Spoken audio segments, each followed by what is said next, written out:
নমস্কাৰ, কি খবৰ? মই নিৰঞ্জন বৰা। মোৰ ইউটিউব চেনেল নিৰঞ্জন বৰালৈ আপোনালোক সকলোকে স্বাগতম জনাইছোঁ।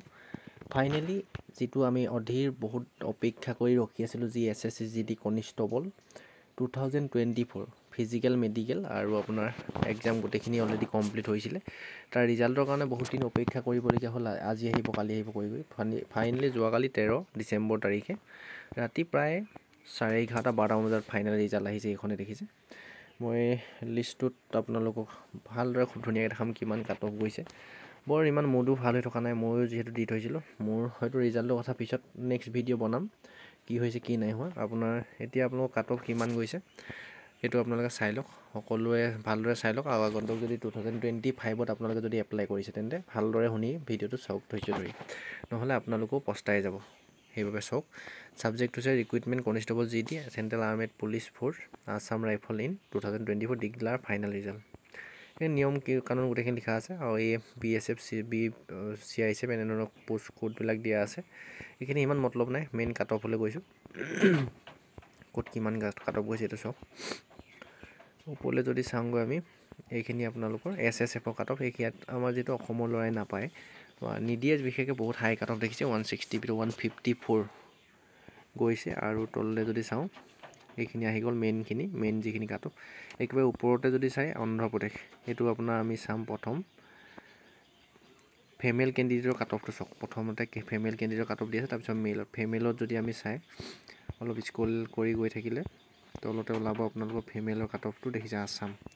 আছামৰ BSFত যদি চাই দেখিছে বৰ্ডাৰ ডিষ্ট্ৰিক্ট এক্স ছাৰ্ভিচমেনত নাছিলে কোনো ধৰণৰ কেণ্ডিডেট, 0 খালী থাকি গ'ল। আৰু আছাম BSF এক্স ছাৰ্ভিচমেন জেনেৰেলত 10টা পোষ্ট আছিলে, 10টা খালীয়ে থাকিলে। আৰু EWSত যদি চাই ছোৱালী BSFত কাট অফ গৈছে 75.66 গৈছে। আৰু আপোনাৰ ডেট অফ বাৰ্থটো চাই ল'ব এনেকৈ আপোনালোকৰ। তাৰপিছত EWSত দেখিলে যে বৰ্ডাৰত 75 গৈছে। আৰু BSF আপোনাৰ জেনেৰেল ডিষ্ট্ৰিক্টত গৈছে 10টা পোষ্টৰ কাৰণে 69.26 গৈছে। ঠিক সেনেদৰে আপুনি প্ৰতিটো BSF জেনেৰেলত যদি চাই OBC 80.78 গৈছে, বৰ্ডাৰত গৈছে। আৰু জেনেৰেলত যদি চাই 80.36 গৈছে। SC ST ঠিক এনেদৰে আপোনালোকে নিজে চাই ল'ব। গোটেইখিনি যদি কৈ যাওঁ বহুত দীঘল হৈ যাব ভিডিঅ'টো। তাৰপিছত CISFত দেখিলে এক্স ছাৰ্ভিচমেনৰ পোষ্টকেইটা খালীয়ে থাকিলে ছোৱালীৰ কাৰণে। তাৰপিছত EWSত যদি চাই 66.57 গৈছে। তাৰপিছত EWS জেনেৰেল ডিষ্ট্ৰিক্টত 73 গৈছে। আপোনালোকে কাট অফবিলাক এনেকৈ চাই ল'ব। এইফালে নিজৰ ষ্টেটটো লিখা থাকিব, তাৰপৰা CISF প্ৰতিটো কাষ্ট থাকিব। ঠিক সেইদৰে আপোনালোকৰ এইটো চাইডে আপোনালোকৰ কাট অফ মাৰ্কটো থাকিব। এনেদৰে আপোনালোকে চেক কৰি নিজে চাই ল'ব। এই লিষ্টকেইখন কি কৰিব, প্ৰতিটো ফ'ৰ্জত আপোনালোকে চাই ল'ব। প্ৰথমতে ফিমেল কেণ্ডিডেটৰ আছে, গোটেইখিনি দেখিছে। আৰু নেক্সট যদি অলপ ওপৰলৈ স্ক্ৰল কৰি দিওঁ আমি, তেতিয়া ল'ৰা কেণ্ডিডেটখিনি মেল কেণ্ডিডেটৰ কাট অফখিনি পাই যামগৈ। জম্মু কাশ্মীৰ, কেৰেলা, মধ্যপ্ৰদেশ, ইমানখিনি প্ৰায় গোটেইখিনি ষ্টেটত দিয়া আছে। মেইলৰটো আমি পিছত চাম, এতিয়া ফিমেলৰ আমি চালোঁ। এতিয়া আমি চাম মেইলতো আমি চাবলৈ অপেক্ষা কৰিব লগা। দেখিছে candidate qualify again all India vacancy SSF male candidate. SSFৰ কাৰণে আপুনি যদি চাই আনৰিজাৰ্ভত জেনেৰেল ডিষ্ট্ৰিক্টত গৈছে 159.61, মানে আপোনাৰ 160 ভিতৰত 159.61 গৈছে মাত্ৰ। আৰু 41 পইণ্ট এটাহে কম গৈছে SSFৰ। চিন্তা কৰিছোঁ কিমান হাই কাট অফ এইবাৰ। তাৰপিছত NIAটো চাওঁ আমি। NIAত যিহেতু পোষ্ট দিয়া নাই, SSFৰ পোষ্টৰ পালোঁ মেইল। আৰু তাৰপিছত আমি মেইন ডিষ্ট্ৰিক্টখিনি চাম ল'ৰাৰ ক'ত কিমান কাট অফ গৈছে। এইখিনি মেইল কেণ্ডিডেটৰ কাট অফ। প্ৰথম অন্ধ্ৰপ্ৰদেশত দিছে, তাৰপিছত আমাৰ আছামৰ আহিব। প্ৰথম আছাম ৰাইফলছত চাওক, আপোনালোকৰ জুই জ্বলি যাব। জুই আছামত EWS ESM এক্স ছাৰ্ভিচমেনৰ 14টা পোষ্ট আছিলে, 14টাই খালী থাকি গ'ল দেখিছে, কোনো কেণ্ডিডেট নাই। তাৰপৰা EWSৰ জেনেৰেল ডিষ্ট্ৰিক্টত যদি আছাম ৰাইফলছৰ চাই 14টা পোষ্ট আছে, 14টা ফিল আপ হৈছে। আপোনাৰ 103.97 কাট অফ গৈছে, 103.97। আছাম ৰাইফল OBC জেনেৰেল ডিষ্ট্ৰিক্টত যদি চাই 110.22। আপোনাৰ 37টা পোষ্ট আছিলে, 37টাই ফিল আপ হৈছে।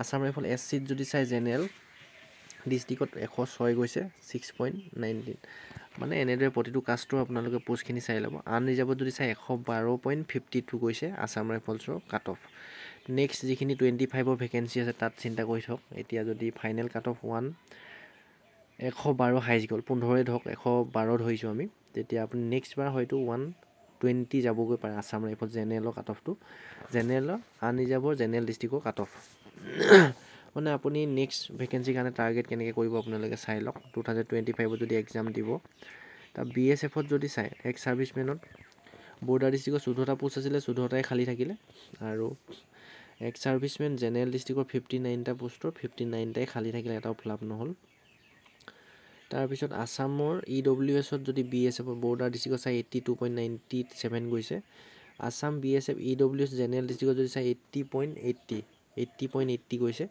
আৰু BSF OBC বৰ্ডাৰ ডিষ্ট্ৰিক্টত যদি চাই 39টা পোষ্টৰ কাৰণে 93 কাট অফ হৈছে চিন্তা কৰিছোঁ আৰু BSFত OBC জেনেৰেল ডিষ্ট্ৰিক্ট 162টা পোষ্টৰ 162টাই ফিল আপ হৈছে তাত গৈছে 89.35 এইটো মই আশা কৰিছিলোঁ পাম বুলি কিন্তু কাট অফ জুই জ্বলি গ'ল 89.35 গৈছে যোৱাবাৰ যিটো 23 ভেকেঞ্চি আহিছিলে 23 ভেকেঞ্চিখিনি আপোনাৰ গৈছিলে 67 এইবাৰ 89 পালেগৈ আপুনি চিন্তা কৰিছোঁ অথবা BSF SC মানে প্ৰতিটো কাষ্টৰ আপোনালোকৰ পোষ্টবিলাক চাই লওক একবাৰ কমটো যদি চাওঁ CISFতো আপুনি 97 গৈছে ক'ৰবাত 91 ESM এক্স ছাৰ্ভিচমেনত 60ও গৈছে এটা পোষ্ট আছিলে 72টাৰ ভিতৰত এটাই ফিল আপ হৈছে আপোনাৰ বৰ্ডাৰ দিছে 16টা ফিল আপ হৈছে 91 গৈছে কাট অফ OBC জেনেৰেল ডিষ্ট্ৰিক্টৰ এনেই আমি থুলমূলকৈ চাই যাওঁ কাট অফটো গৈছে CISFত 93.10 93 গ'ল কাট অফ চিন্তা কৰিছোঁ CISF SCত যদি চাই 96 এনেদৰে গৈছে মানে আপোনালোকে চাই লওক একবাৰ লাষ্ট আমি CRPF আৰু ITBP কম কাট অফ যাব বুলি আশা কৰি থাকোঁ তাত চাওঁ CRPFত যদি আমি চাওঁ OBC EWSত ESMত CRPFত 56টা পোষ্ট 56টাই খালী থাকিলে আৰু CRPF ESM জেনেৰেল ডিষ্ট্ৰিক্টতো বৰ্ডাৰ ডিষ্ট্ৰিক্টত 14টা পোষ্ট 14টাই খালী থাকিলে CRPFত যদি চাই আছাম হ'ল EWSত 84.78 গৈছে CRPF EWSত 55টা পোষ্ট 55টাই ফিল আপ হৈছে 82.54 কাট অফ গৈছে OBC জেনেৰেল ডিষ্ট্ৰিক্টত যদি চাওঁ 150টাৰ আপোনাৰ ফিল আপ হৈছে 150টাৰ ভিতৰত 89.12 কাট অফ গৈছে ITBPটো চাওঁ আমি একেবাৰে শেষ আমি কাট অফ যিহেতু চাওঁ ITBPত কম যায় বুলি ITB OBC জেনেৰেল ডিষ্ট্ৰিক্টৰ 90.99 কাট অফ হৈছে 90 গ'ল আৰু যদি OBC জেনেৰেল ডিষ্ট্ৰিক্টতে যিহেতু ITB পোষ্ট আছিলে 90 গৈছে কাট অফ চিন্তা কৰিছোঁ তাৰপিছত আপোনাৰ EWS ITBPত গৈছে 81 জেনেৰেল ডিষ্ট্ৰিক্টত আৰু এক্স ছাৰ্ভিচমেনত 33টা পোষ্ট আছিলে 33টাই খালী ৰ'ল তাৰপিছত মেইন এটা পোষ্টত বহুত হাই কাট অফ যায় আছাম ৰাইফলছৰ পিছত SSBটো চাওঁ এক্স ছাৰ্ভিচমেনত 3টা পোষ্ট আছিলে 3টা খালী থাকিলে এক্স ছাৰ্ভিচমেন জেনেৰেল ডিষ্ট্ৰিক্টৰ 11টা পোষ্ট আছিলে 11টাই খালী থাকিলে SSB EWSৰ 100.13 গৈছে 3টা পোষ্টৰ কাৰণে SSBত তাৰপৰা SSB EWSত জেনেৰেল ডিষ্ট্ৰিক্টত 11টা পোষ্টৰ কাৰণে 98.36 গৈছে SSB OBC বৰ্ডাৰ ডিষ্ট্ৰিক্টৰ 8টা পোষ্টৰ কাৰণে 8টা ফিল আপ হৈছে 112.83 গৈছে তাৰপৰা OBC জেনেৰেল ডিষ্ট্ৰিক্টত 30টা পোষ্ট আছিলে 107.18 গৈছে SSB SC বৰ্ডাৰ ডিষ্ট্ৰিক্টত 2টা পোষ্টৰ কাৰণে 109 গৈছে আৰু SSB SC জেনেৰেল ডিষ্ট্ৰিক্টত 6টা পোষ্টৰ কাৰণে 105 গৈছে ST মানে আনৰিজাৰ্ভত যদি চাওঁ 48টা পোষ্ট আছিলে SSB 48টা পোষ্টৰ কাৰণে 113.12 গৈছে আৰু বৰ্ডাৰ ডিষ্ট্ৰিক্টত 12টা পোষ্টৰ কাৰণে 121.08 গৈছে এইখিনিয়ে কাট অফখিনি আৰু তাৰপিছত বিহাৰ চিয়াৰখিনি গ'ল মেল ফিমেল দুইটা কাট অফ কৰি দিলোঁ আপোনালোকে নিজে যদি চাবলৈ বিচাৰে তেন্তে ডেছক্ৰিপশ্যনতে মই আপোনালোকৰ ইয়াৰ যিটো লিংক আছে টেলিগ্ৰাম চেনেলৰ সেই লিংকটোত গৈ আপোনালোকে চাই ল'ব এইখন নামৰ কেণ্ডিডেটৰ ল'ৰা ছোৱালীসকলৰ নামৰ লিষ্টখনো দি থ'ম দুইটাই আপোনালোকে যদি আপোনালোকে দিছিলে চাৰ্চ কৰি চাব পাৰে মানে ইয়াতে চাৰ্চৰ অপশ্যন যিটো এইটো আছে ইয়াতে আপোনালোকে চাৰ্চ কৰিলে হ'ল যিটো অপশ্যন আছে তাতে চাৰ্চ কৰি আপোনালোকে চাব পাৰে ময়ো যিহেতু দিছিলোঁ আশা কৰিছিলোঁ কিন্তু আশা কৰা মতে একোৱেই নহ'ল সেইবাবে আপোনালোকে নেক্সট যদি 2025ত যদি এপ্লাই কৰিছে তেন্তে আপোনালোকে ভালদৰে প্ৰিপেৰেশ্যন কৰক এক্সামত ভাল নম্বৰ এটা পালেহে আপোনালোকে চাকৰি পাবলৈ সক্ষম হ'ব নহ'লে একো লাভ নাই মানে মই এতিয়া গোটেইকেইটা ষ্টেপ কমপ্লিট কৰি আহিলোঁ একো নাই আশাভাগে ৰৈ গ'ল বয়সো নাই মই আৰু দিবলৈ কি ক'ম নেক্সট এটা ভিডিঅ' লৈ আহিম আৰু সিমান কণ্টিনিউ ভিডিঅ' নানিলেও যেতিয়াই মষ্ট ইম্পৰ্টেণ্ট ইনফৰমেশ্যন আহে তেতিয়াই ভিডিঅ' দিবলৈ চেষ্টা কৰিম। চেনেলটো আপোনালোকে ছাবস্ক্ৰাইব কৰি ৰাখিব। যেতিয়াই মষ্ট ইম্পৰ্টেণ্ট ভিডিঅ'খিনিয়ে দিম। এতিয়া একেবাৰে মন চন ভাল নাই, কি কৰিম আৰু। মন বেয়া কৰি লাভ নাই, এইটো অকাতেই নাই চাকৰি লোৱা, আৰু কপালতো লাগিব, এনেকুৱা কিছুমান কথা থাকে। গাঁৱৰ মানুহৰতো বুজি নাপাব এইবিলাক কথা, তাকে ক'লোঁ, কিনো ক'ম। মোৰতো SSCGD লাষ্ট বয়স হৈছিলে, যদি আগৰবাৰ ভিডিঅ' চাই আছে গম পায় নিশ্চয়। এইখিনি দিলোঁ। আপুনি টেলিগ্ৰাম চেনেলটোত ফ'ল' কৰি গৈ গোটেই ন'টিছকেইটা চাই ল'ব, কিমান কাট অফ গৈছে, আৰু নামৰ লিষ্ট গোটেইকেইটা দি থ'ম। চেনেলটো ছাবস্ক্ৰাইব কৰিব, মাজে মাজে যিমান পাৰোঁ আপোনাক ইনফৰমেশ্যনবিলাক দিবলৈ চেষ্টা কৰিম। ইয়াৰ পিছতে মই কিমানটামানো ইণ্টাৰভিউ দিলোঁ, ক'ত কি হ'ল গোটেই ডিটেইলছত এটা ভিডিঅ' দিম, আপোনালোকক আগবঢ়াই দিম। আৰু মষ্ট যিখিনি নিদিলে নহয় ইনফৰমেশ্যন, সেইখিনিহে আপোনালোকক দিবলৈ চেষ্টা কৰিম।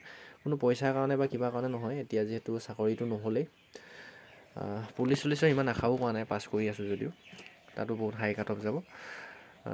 বেলেগ কামতো ধৰিব লাগিব, সেইবাবে অকল এইবোৰতে লাগি থাকিলে নহ'ব। যিমান পাৰোঁ সময় যেতিয়া মই আপোনালোকৰ কাৰণে ইনফৰমেশ্যনকেইটা দিম বাৰু, যি ইনফৰমেশ্যন আহে তাকে শ্বেয়াৰ কৰিলোঁ আপোনালোকৰ লগত।